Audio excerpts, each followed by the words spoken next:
Olá, sejam bem-vindos ao canal Ginecofórum. Hoje iremos conversar sobre sangramento uterino anormal. Para iniciar a nossa aula de hoje, vamos começar com um caso clínico.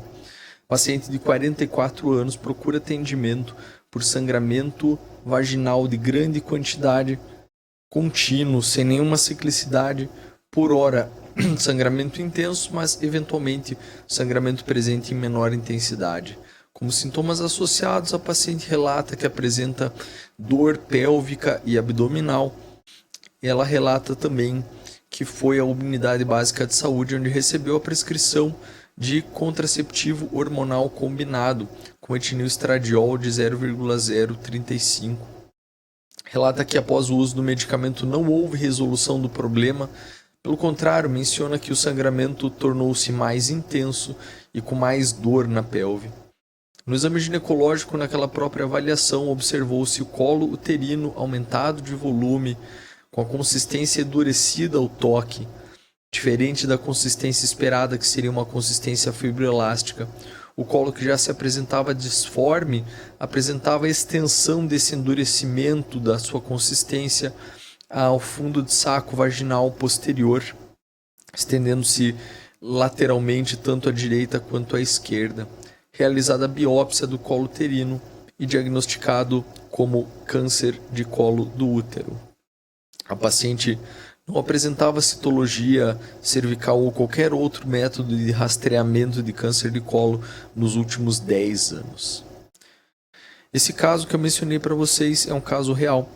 Ele serve para descrever a importância de uma abordagem sistemática das situações de sangramento uterino anormal.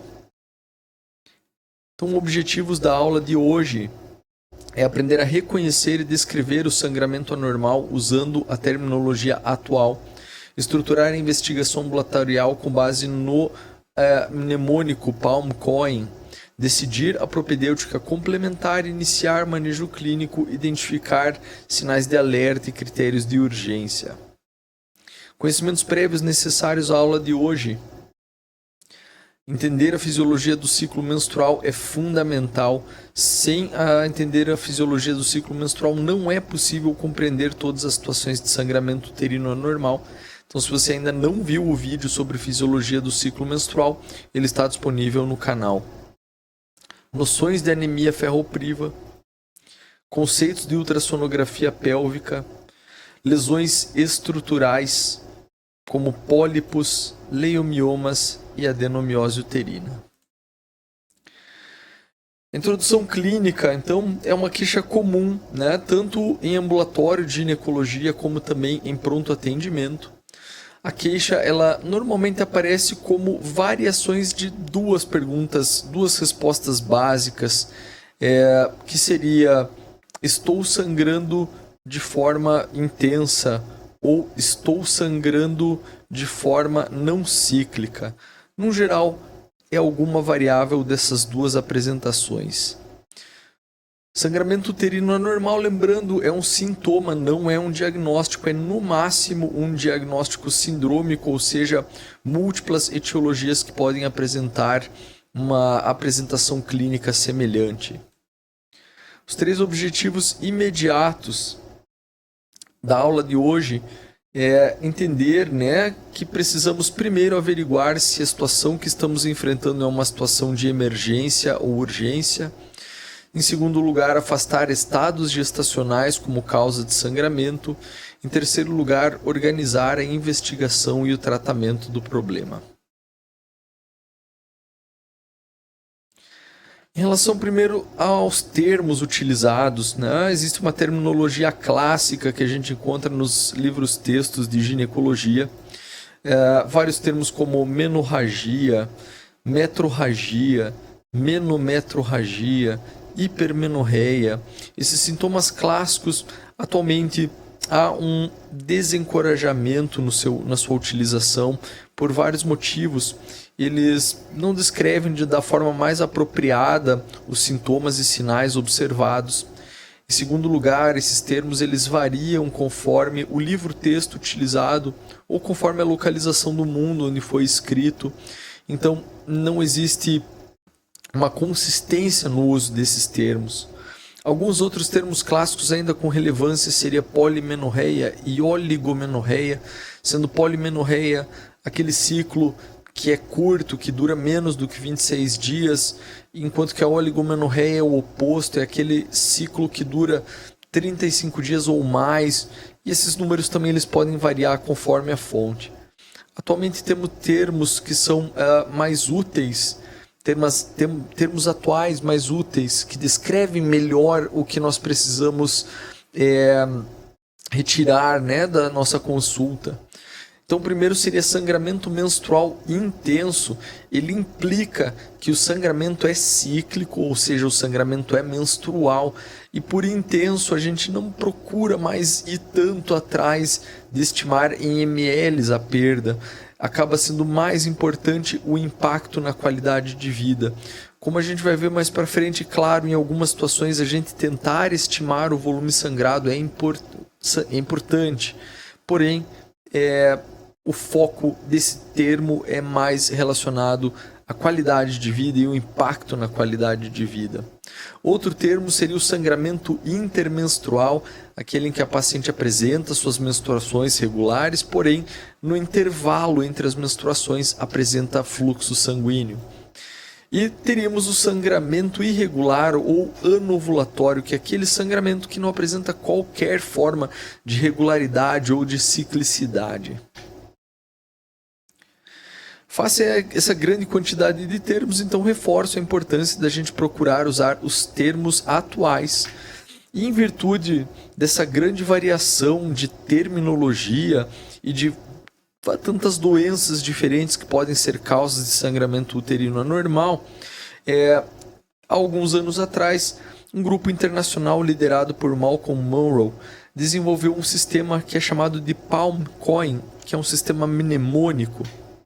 Ele foi adotado pela FIGO em 2011, a Federação Internacional de Ginecologia.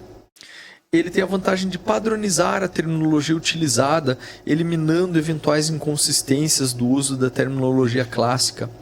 O fato dele ser um mnemônico ajuda a lembrar das etiologias responsáveis por sangramento uterino anormal. Ele reconhece também que o problema pode ser multifatorial, ou seja, ter múltiplas causas. E ele também facilita a orientação terapêutica. Por esse motivo, desde 2011, a partir da adoção pela FIGO, outras entidades como a Febrasgo aqui no Brasil também acabaram adotando essa forma como a melhor forma de se investigar e avaliar casos de sangramento uterino anormal. O que significa o PalmCoin? Então, pessoal, o Palm, essa parte do mnemônico se refere a alterações que são alterações estruturais, enquanto que o Coin ele se refere a alterações funcionais, a alterações que não são estruturais. Então o P vem de pólipos, né? A gente pode estar falando tanto de pólipos endometriais, mas podemos também falar de pólipos endocervicais. Adenomiose, a invasão do endométrio no miométrio, presença de tecido endometrial de permeio ao miométrio. O L é de leiomiomas, aqueles nódulos fibrosos que crescem a partir do arcabouço conjuntivo do miométrio. E o M se refere à malignidade e hiperplasia, em especial tratando aqui de risco de câncer de endométrio, porém, como o nosso próprio caso clínico demonstrou, não podemos esquecer de câncer de colo do útero, que inclusive é muito mais frequente, e também dos raros leiomiosarcomas uterinos, que são os cânceres de corpo do útero, são raros, não são de apresentação usual. Já o COIN, o C é de coagulopatia, se refere a distúrbios de sangramento, sendo um dos mais comuns a doença de von Willebrand. O O se refere à disfunção ovulatória, ao mau funcionamento, à ausência de ovulações regulares. O E se refere a endometrial, e esse endometrial a gente não está falando de câncer, já que o câncer está abordado no tópico de M, malignidades. Estamos falando aqui de situações de inflamação, infecção e alteração de reparo tecidual. Então, por exemplo, as doenças do espectro DIP se enquadrariam dentro do E, endometrial, como causa de sangramento uterino anormal. Já o I se refere a causas iatrogênicas, ou seja, derivam da ação médica, mais comumente o uso de contraceptivos, alguns medicamentos, anticoagulantes, implantes, sistemas intrauterinos. E por último, o N quer dizer causas que não são classificadas, causas raras, mal definidas. Um exemplo seriam os shunts arteriovenosos, né? Não são complicações, não são problemas comuns, porém, eventualmente podem ser causa de sangramento anormal. Vamos então para a abordagem pragmática ambulatorial, como nós abordamos casos de sangramento uterino anormal. O primeiro passo é determinar se é uma urgência ou emergência. Isso acaba sendo ainda mais importante se o seu atendimento não for ambulatorial, mas for em pronto-socorro ou pronto atendimento. Às vezes, o sangramento anormal ele pode ser potencialmente letal. Na sua maioria das vezes não é, mas eventualmente pode ser. Então, perguntas que são pertinentes para avaliar se a situação é uma situação de urgência ou emergência é em relação à troca de absorventes, se a troca de absorvente acontece a cada hora, ou se está havendo perda de coágulos grandes, se houve síncope, ou se o paciente está apresentando lipotímia, dispneia associada ao caso, dor intensa associada ao caso. E os sinais vitais, eles também são de grande importância, já que a presença de taquicardia, hipoperfusão, hipotensão, palidez cutânea podem ser todos sinais associados a choque hipovolêmico. O segundo passo é determinar se você está diante de um estado gestacional, e isso é ultra importante se você estiver olhando para um paciente em período reprodutivo. Sempre realizar exame de beta-HCG sérico se o teu paciente estiver em período reprodutivo, mesmo que ela tenha uso de método contraceptivo, ou se ela tiver história de laqueadura tubária prévia, ou se o marido for vasectomizado, sempre faça exame de beta-HCG se o teu paciente estiver em período reprodutivo. Por quê, pessoal? Não fazer pode ser fatal. Constitui um grande erro de avaliação. Então, pedir o beta-HCG de forma sistemática evita erros graves, já que esse sangramento muitas vezes pode ser, uma situação simples como anidação, ou seja, a implantação do embrião no endométrio, mas ele pode ser um sangramento de primeiro trimestre, ele pode ser eventualmente sangramentos de segundo, terceiro trimestre, que costumam ter até gravidades maiores, numa situação em que o paciente desconhece a gravidez. Pode ser uma situação de abortamento, pode ser doença trofoblástica gestacional e, ainda pior, uma situação potencialmente com mais risco de letalidade, pode ser uma gestação ectópica. Então sempre fazer beta-HCG se o teu paciente estiver com sangramento uterino anormal e estiver em período reprodutivo. Terceiro passo, depois que eu afastei que a situação não é uma situação de urgência e emergência, depois que eu afastei que a situação não é um estado gestacional, aí sim eu vou aplicar o mnemônico Palm-Coin. É bastante importante, primeiro, a gente entender o padrão do sangramento, já que sangramentos cíclicos e intensos, eles me sugerem que o eixo de estímulo hormonal hipotálamo, hipófise e ovário está preservado. E aí, fato de ter o eixo preservado praticamente exclui a possibilidade de eu estar olhando para um sangramento ovulatório. Minimiza a chance de eu estar olhando para uma causa infecciosa que seria abordado no E do Cohen. Minimiza o risco da gente estar olhando para uma iatrogenia. O sangramento cíclico intenso, ele nos faz pensar em principalmente situações estruturais, em especial a adenomiose e os leumiomas, mas também precisamos considerar as coagulopatias, já que em exemplos como a doença de von Willebrand, num geral a paciente pode apresentar ciclo menstrual regular, mas ter fluxos menstruais muito intensos.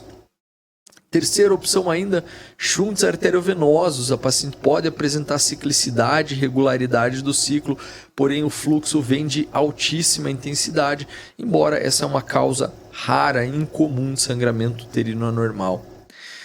Bem, outro padrão é o padrão irregular imprevisível. Esse ele me sugere Eventualmente malignidades, o exemplo que eu dei para vocês no caso clínico da paciente com câncer de colo do útero. Câncer de endométrio, o paciente pode se apresentar com sangramento irregular.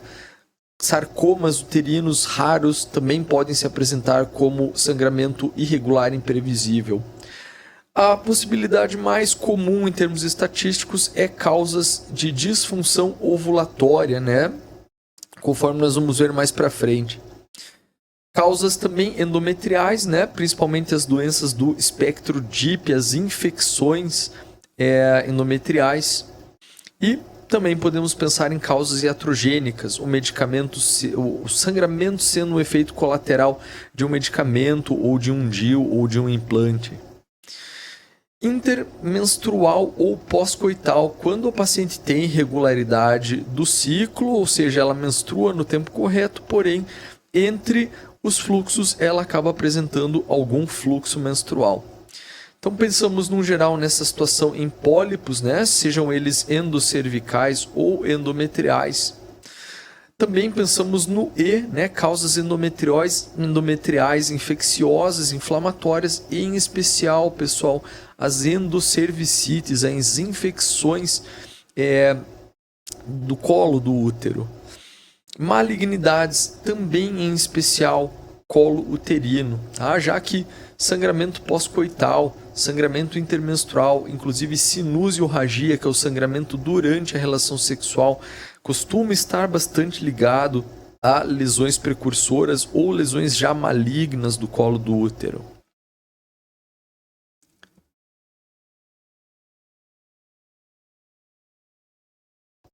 Nós podemos também investigar sintomas acessórios, como por exemplo dor, dismenorreia progressiva, cólica menstrual que vai piorando conforme os ciclos acontecem, no geral reforça a nossa hipótese diagnóstica para adenomiose.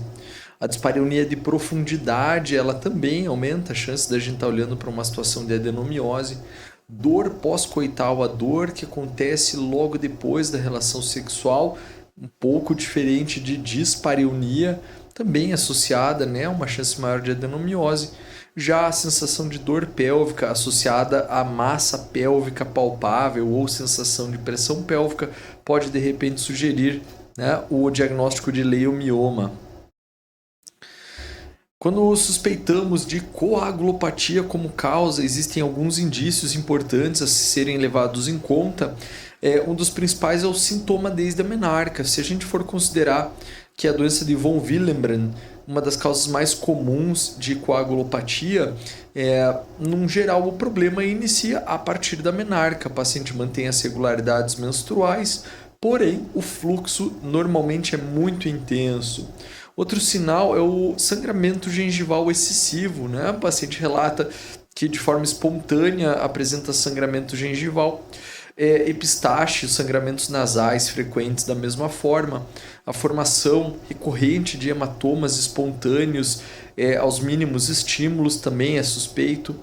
História familiar, né? Um familiar de primeiro grau de preferência sabe que tem a doença de von Willebrand.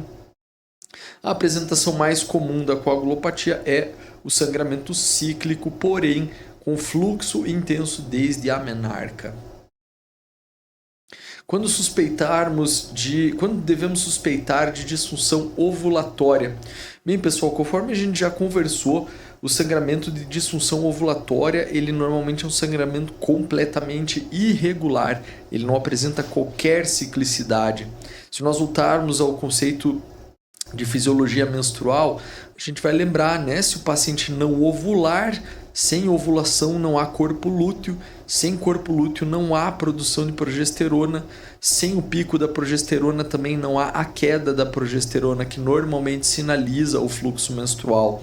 Então, com alguma frequência, pacientes com disfunção ovulatória menstruam de uma forma completamente irregular, porque, no geral, o estímulo estrogênico ele vai fazendo com que haja uma proliferação endometrial. Essa proliferação ela chega a um determinado ponto, quando não há descamação, que ele começa a fazer necrose focal pontual do endométrio, ao contrário da menstruação, que é a necrose difusa do tecido endometrial. Então, Conforme os dias se sucedem, pequenos pontos do endométrio entram no estado de hipóxia, entram em necrose e acabam sangrando, que é o que caracteriza a irregularidade menstrual da disfunção ovulatória. Ela é muito comum nos primeiros anos do menarqueme, ela também é comum lá no final do período reprodutivo, na transição menopáusica. A gente sempre deve levar em consideração, né, a SOP como uma causa comum de disfunção ovulatória, mas levar em consideração também os seus diagnósticos diferenciais, como por exemplo doenças da tireoide, hiperplasia adrenal congênita, tumores produtores de androgênios. Também ajuda a gente a avaliar o risco de disfunção ovulatória se o paciente te conta que o problema iniciou logo depois de ganho ponderal excessivo ou logo depois de perda ponderal significativa, que também podem ser causas de disfunção ovulatória. Atividade física excessiva, embora, pessoal, o padrão mais comum é a amenorreia. Quando suspeitarmos de iatrogenia, uso de anticoagulantes, né? O paciente tem uma doença que necessita de anticoagulação. Terapia hormonal no período pós-menopausa, né? O uso de DIU, sistemas intrauterinos, sejam eles metálicos ou hormonais. Implantes hormonais, né? Como por exemplo aí o Implanon, o implante de etonorgestrel, ou outros tipos de implantes hormonais. Contracepção hormonal, seja ela combinada ou seja ela exclusiva de progestágenos. Um exemplo assim muito característico é o uso da medroxiprogesterona injetável, né? Aquela progesterona de depósito trimestral. Uma grande parcela dos pacientes acaba apresentando sangramento irregular como efeito colateral do medicamento. Quando suspeitarmos de câncer, de malignidades, lembrando, pessoal, câncer aqui inclui câncer de colo do útero, câncer de endométrio e, muito raramente, câncer de corpo uterino. Então, a ausência de rastreamento de câncer de colo uterino. O exemplo que eu dei para vocês no início do vídeo justamente falava de uma senhora entre os 40 e os 50 anos que estava com sangramento irregular e fazia 10 anos que ela não realizava nenhuma forma de rastreamento. Agora é óbvio, pessoal, isso se for pertinente, né? Uma paciente sem vida sexual ativa, sem sexarca, sendo mais específico, não vou me preocupar tanto com o risco de câncer de colo do útero, né? O segundo exemplo seria idade superior a 44 anos, obesidade, já que esse é um fator de risco imenso para câncer de colo, para câncer de endométrio, né? História de anovulação crônica e SOP, outros fatores de risco muito graves para câncer de endométrio. Diabetes mellitus, mesma coisa, né, que os dois últimos tópicos, aumenta significativamente o risco de câncer de endométrio. O uso de tamoxifeno, esse é um modulador seletivo dos receptores de estrogênio, com muita frequência ele é utilizado como terapia adjuvante ao tratamento de cânceres de mama que exibem receptores para o estrogênio. O tamoxifeno, de alguma forma, ele provoca estimulação endometrial. Num paciente que esteja pós-menopausa, existe algum aumento do risco de câncer de endométrio nesses pacientes. História familiar, risco hereditário, coloquei ali como exemplo a síndrome de Lynch, né? Ela é uma síndrome que está relacionada ao aumento de risco para alguns cânceres nos familiares próximos, familiares de primeiro grau. O câncer de endométrio é um deles, né? E o sangramento persistente ou refratário, pessoal, o que eu quero dizer com isso? O paciente que está tratando, né? Suponha que na nossa avaliação nós tenhamos aí como mais provável um sangramento por adenomiose uterina, né? E aí a gente começa a tratar o nosso paciente com um contraceptivo oral combinado. O paciente persiste com sangramento, eu vou lá e troco o medicamento, mesmo com outro medicamento persiste o sangramento. Então sempre tem que lembrar, né? O ultrassom transvaginal, ele é um exame com uma acessibilidade bem considerável para a gente olhar o endométrio. Não quer dizer que ele seja 100% sensível. Eventualmente, lesões iniciais elas podem não aparecer no exame de ultrassom. Então, sempre lembrar, né? O sangramento persistente ou refratário, ele acaba sendo suspeito de malignidade. Óbvio que muito maior se tiver fatores de risco, se o teu paciente tiver mais de 45 anos, né? Mas lembrando, o câncer de endométrio também acomete pacientes em idade um pouco mais jovem, com menos de 40 anos, embora isso seja infrequente. Em relação ao exame físico objetivo, quais são os objetivos do exame? Primeiro, avaliar sinais vitais, estado geral e a perfusão periférica e palidez, já que isso é o que nos ajuda a separar os casos urgentes/emergenciais dos casos que podem ser manejados em ambulatório. A palpação abdominal e pélvica, né, ela acaba sendo útil se a gente conseguir palpar massas, né, principalmente na região da pelve. O exame especular, esse é muito útil, parte da avaliação inicial do paciente com sangramento. Vejam que no exemplo que eu dei no início da aula, que era um câncer de colo do útero, a suspeita existiu a partir do momento em que o exame especular foi realizado. Então ele auxilia primeiro avaliar se o sangramento está vindo mesmo do útero, né? Se ele não está vindo de outro local, se ele não é uma úlcera vaginal, por exemplo, né? Ele ajuda a avaliar os casos de cervicite. No exame não é 100% sensível para isso, mas ele detecta uma boa quantidade de casos. Lesões do colo do útero, como por exemplo os pólipos endocervicais, né? Ou às vezes, né, dilatações vasculares que estejam muito superficiais no colo uterino, por exemplo. E o toque bimanual, né, ele auxilia ao checar o volume uterino, se o volume está normal, se o volume está aumentado. Ele auxilia, né, na presença de dor ao exame, já que, por um exemplo aqui, a dor, a elevação do colo do útero, no geral, vai sugerir o diagnóstico de DIP, por exemplo, né? Palpar massas na região da pelve, o exame de toque bimanual é bastante útil nesse sentido. Sobre propedêutica complementar, pessoal, bem, como a gente já conversou antes, né? Se o paciente estiver em período reprodutivo, beta-HCG é mandatório. Hemograma é sempre interessante, pessoal, quantificar a perda sanguínea. A gente comentou ali no começo que quando o paciente te menciona que o sangramento ele é menstrual, mas ele é intenso, hoje não há mais tanta importância na gente tentar estimar o volume. Primeiro porque é altamente impreciso fazer isso, estimando quantidade de absorventes utilizados, né? Então o hemograma acaba que ele é uma forma mais confiável da gente avaliar eventuais perdas sanguíneas. Quando a gente observa que existe anemia, em especial se for uma anemia hipocrômica e microcítica, a gente deve considerar o painel de ferro, né? Dosagem de ferro sérico, transferrina principalmente, e até considerar essa hipótese se o sangramento relatado for realmente grave, né? Sugerir o sangramento grave.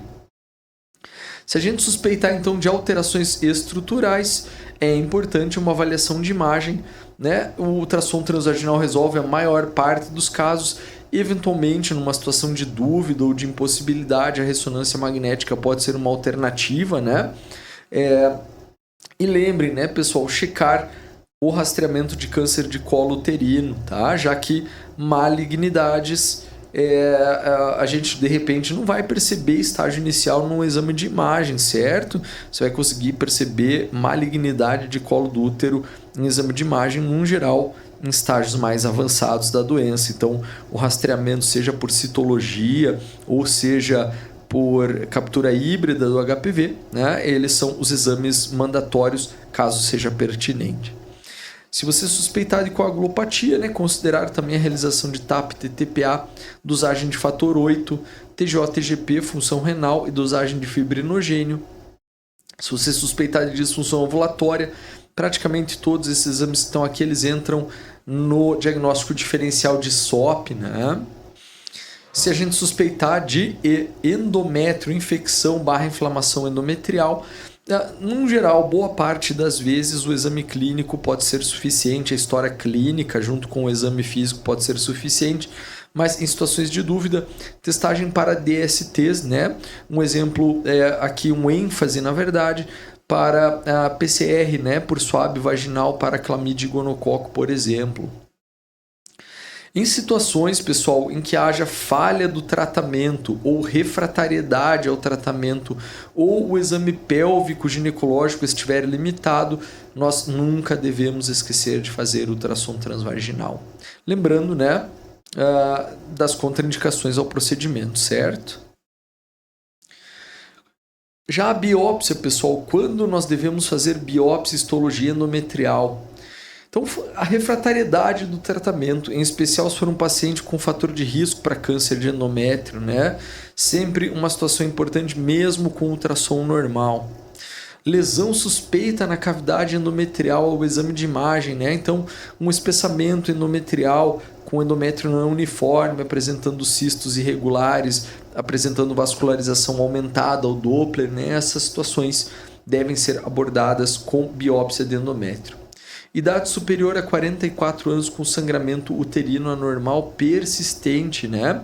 São situações suspeitas em que muitas vezes vale a pena fazer a biópsia de endométrio. Para pacientes com menos de 45 anos, mais fatores de risco, né?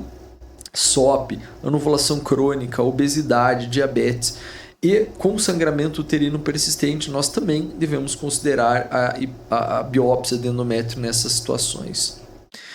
Se a cavidade uterina, né, ela precisar de uma avaliação mais acurada, às vezes o exame de ultrassom ele vai dar achados borderline, achados com interpretação difícil. Então, muitas vezes a histerossonografia e a histeroscopia podem ser exames úteis para o diagnóstico final.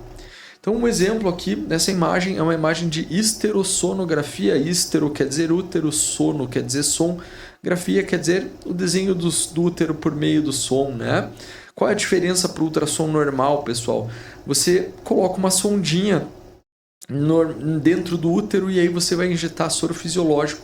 O soro vai distender a cavidade, a gente vê nessa imagem como tudo isso que está preto, né?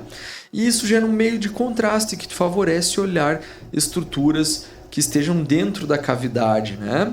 Já a histeroscopia é um procedimento endoscópico, ele é feito dentro do centro cirúrgico, mediante anestesia. Então você usa esse equipamento que é chamado de histeroscópio, né? Por meio de fibras ópticas você consegue dilatar o útero com uma sonda normal, uma solução, normalmente de destrose. E aí com luz você consegue enxergar o útero por dentro, né? A vantagem desse método é que além dela confirmar o diagnóstico e permitir biópsias, também muitas vezes permite o tratamento já no mesmo procedimento. Então vamos agora para as condutas, né? O que fazemos no caso de conduta ambulatorial, aquele caso que não é urgência nem emergência. Primeira coisa é controlar o sangramento, tratar a anemia se ela for presente, né? E depois disso a gente dirigir o tratamento em relação à causa determinada pelo Palm Coin. Avaliar e tratar a anemia e deficiência de ferro se presentes, né, com o uso de ferro parenteral ou oral, conforme a gravidade do caso, né, conforme as limitações do uso da via oral. O objetivo do manejo é reduzir o sangramento, melhorar a qualidade de vida e preservar a fertilidade quando isso for relevante. Já o tratamento dirigido, então aos pólipos, né, pessoal, que são aquelas excrescências mucosas que crescem ou a partir do canal endocervical ou a partir do endométrio.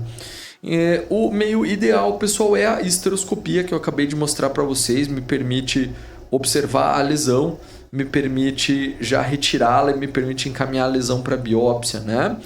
Se a gente estiver falando de pólipo endocervical, no geral não é necessária a histeroscopia, pessoal. A gente pode fazer retirada no próprio consultório por meio de uma pinça de Cheron, né? Você pega a pinça de Cheron, prende o pólipo e aí você exerce um movimento de rotação no pólipo, né? De modo a, como se fosse esganar o pólipo, interromper qualquer fluxo vascular que ele tenha, tá? Se for um pólipo muito grande, muitas vezes pode ser mais interessante retirá-lo em centro cirúrgico, num ambiente um pouco mais controlado, né? É considerado possível o manejo expectante de um pólipo, caso ele esteja sintomático ou não existam contraindicações ou exista um alto risco a procedimentos cirúrgicos. O manejo expectante ele pode ser considerado nesses casos. Nas situações de adenomiose uterina, pessoal, ela é uma doença de proliferação endometrial, né, de permeio aí ao miométrio.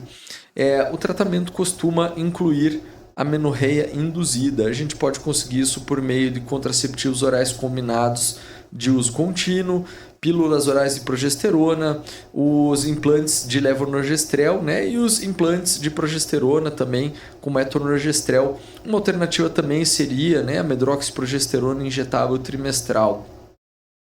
Casos refratários, a esterectomia pode ser considerada, né, se o paciente não tiver mais desejo reprodutivo, é claro. E a esteroscopia com ablação de endométrio. Então é aquele procedimento de esteroscopia, mas a diferença é que eu já retiro todo o tecido endometrial e promovo uma queimadura térmica do tecido endometrial, né? Ele, no geral, não é a melhor opção, porque ele pode ter recidiva, mas acaba sendo uma boa opção, né, para aqueles casos de sangramento refratário, com contraindicação ou alto risco à cirurgia de esterectomia. Já os leiomiomas, né, depende muito do tratamento do sintoma, né?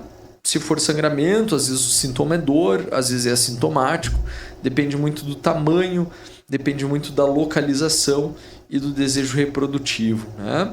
A maioria dos casos ele pode ser abordado com manejo clínico e controle, porém alguns podem exigir uma abordagem cirúrgica, né? No geral, pessoal, os leiomiomas, ao contrário do pensamento popular mais comum, a maioria deles acabam sendo assintomáticos ou pouco sintomáticos. Existe aqui alguma diferença que precisa ser feita em relação aos nódulos que distorcem a cavidade endometrial.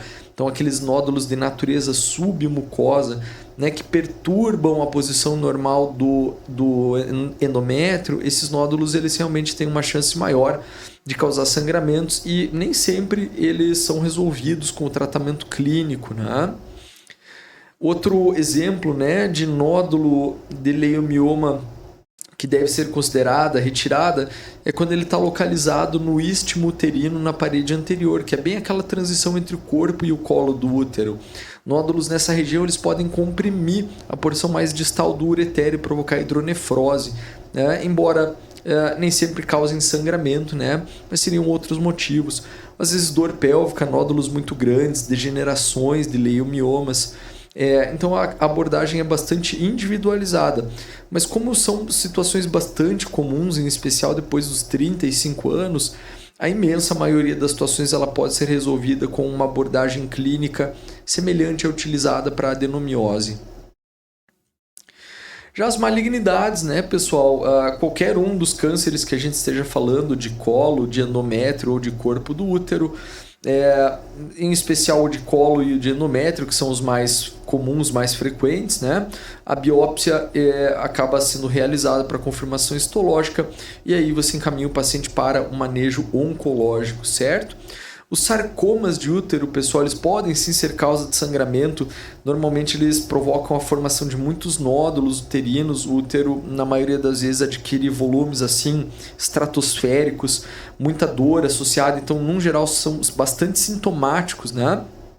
E boa parte das vezes o diagnóstico ele é confirmado pós-esterectomia, mas a gente sempre deve lembrar desse diagnóstico em situações de nódulos uterinos, né?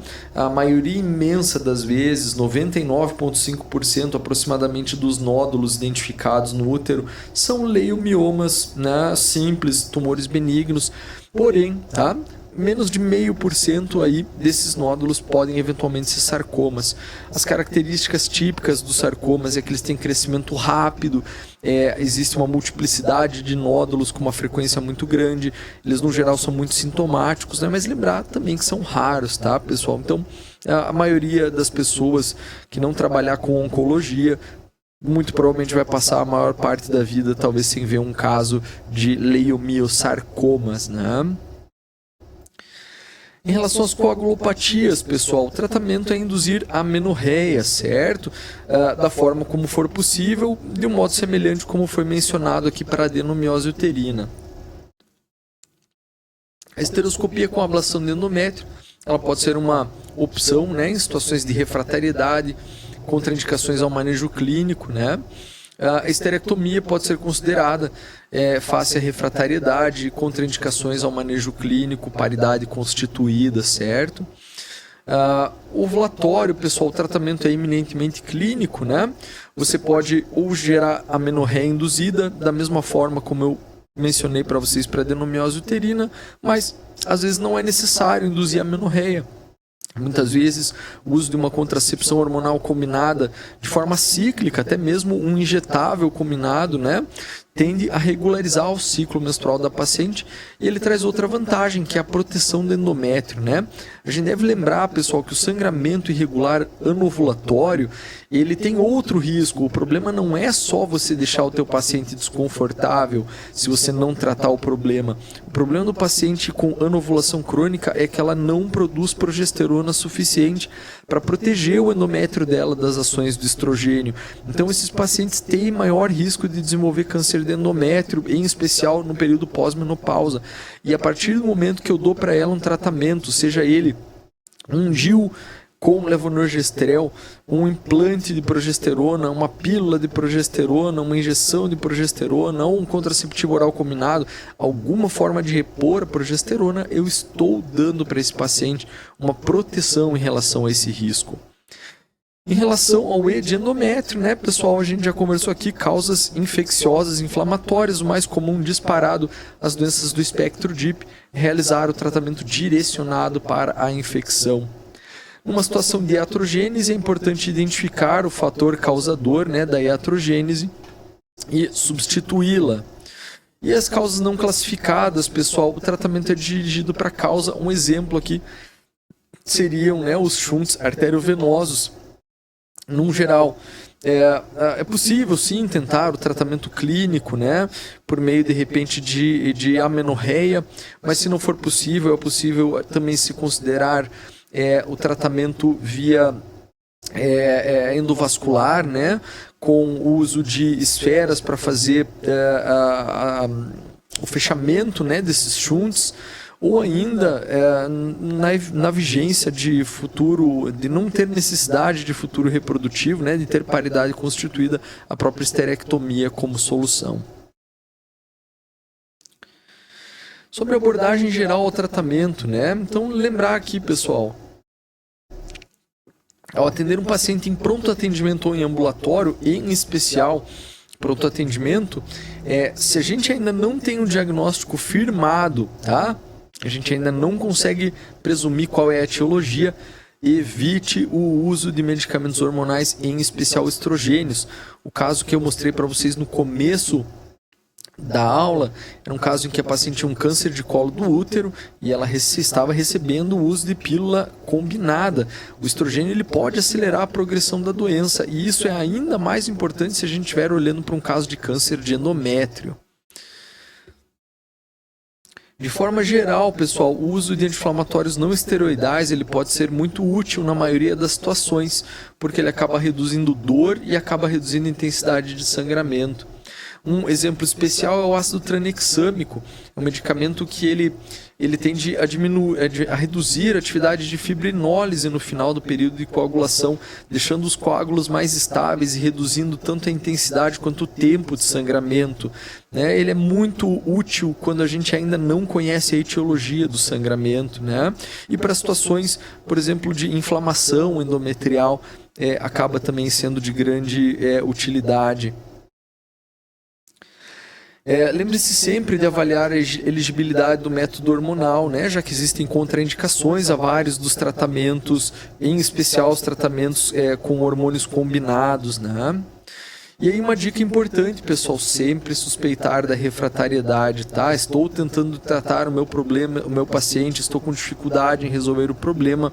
Lembre-se sempre, né, de que a gente pode estar olhando para uma situação de neoplasia, e em especial se houver riscos, né, fatores de risco para neoplasias.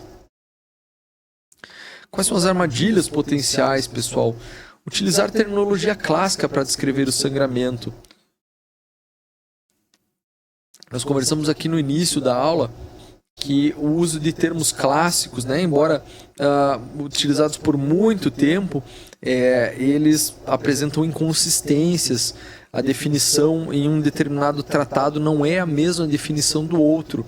Então é sempre mais interessante a gente ou usar a terminologia atual ou descrever realmente, né? O sangramento é cíclico, ele é regular, ele vem acompanhado de dismenorreia, né? Descrever o sintoma pode ser uma alternativa a usar a terminologia, mas evitem a terminologia clássica pelo fato dela ser inconsistente. Outra armadilha potencial: esquecer de pedir beta-HCG em paciente em período reprodutivo pelos motivos que a gente já mencionou. Pedir ultrassom pélvico e esquecer de realizar exame especular. Nem todas as causas, pessoal, serão visíveis no exame de ultrassom transvaginal. Um exemplo aqui seriam os pólipos endocervicais, embora eles eventualmente possam ser vistos. Se eles forem muito pequenos, eles não vão aparecer no exame de ultrassom, ou eles podem passar despercebidos, e aí o exame especular ele acaba sendo útil, né? Ele acaba sendo suficiente para o diagnóstico.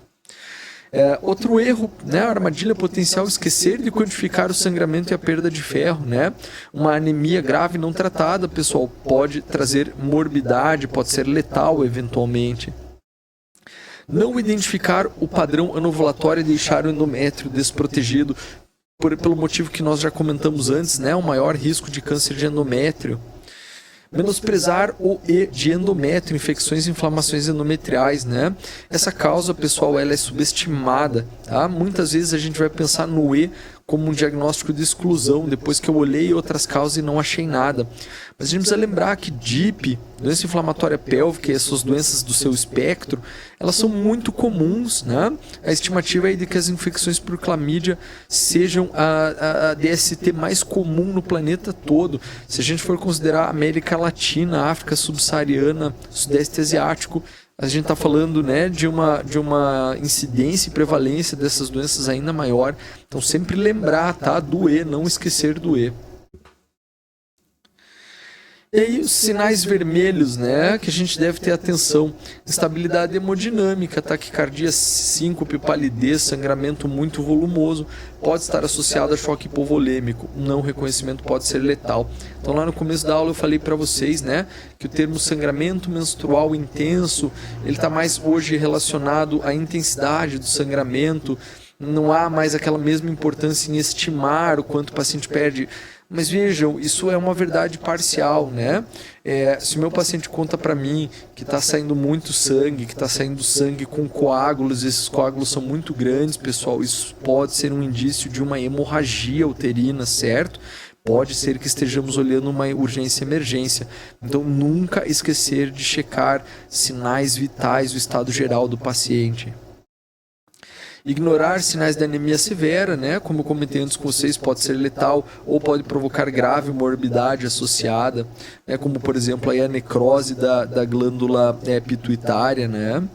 Qualquer sangramento após a menopausa é sempre anormal, né? Então a gente, no geral, não vai usar o termo sangramento uterino anormal para um sangramento pós-menopausa, já que qualquer sangramento pós-menopausa é anormal e a gente sempre deve investigar essas situações. Ignorar o risco de malignidade, já bati bastante nessa tecla ao longo da aula. Não identificar massa pélvica de rápido crescimento, dor intensa e sinais de infecção. Ao fim da aula, então, você saberia responder como aplicar o palm coil no ambulatório? Quais elementos da história te fazem pensar em coagulopatia? Em quais situações o ultrassom transvaginal é obrigatório? Quando você indicaria biopsiar o endométrio em mulheres com menos de 45 anos? Eu espero, ao final dessa aula, que vocês sejam capazes de responder a essas perguntas. Caso não seja, procure dar uma olhadinha de novo no tema, tá? Com essa aula você deve ser capaz de responder a todas essas perguntas. Segue aqui as referências utilizadas para essa aula. Ademais, agradeço a atenção de vocês e desejo uma ótima semana a todos.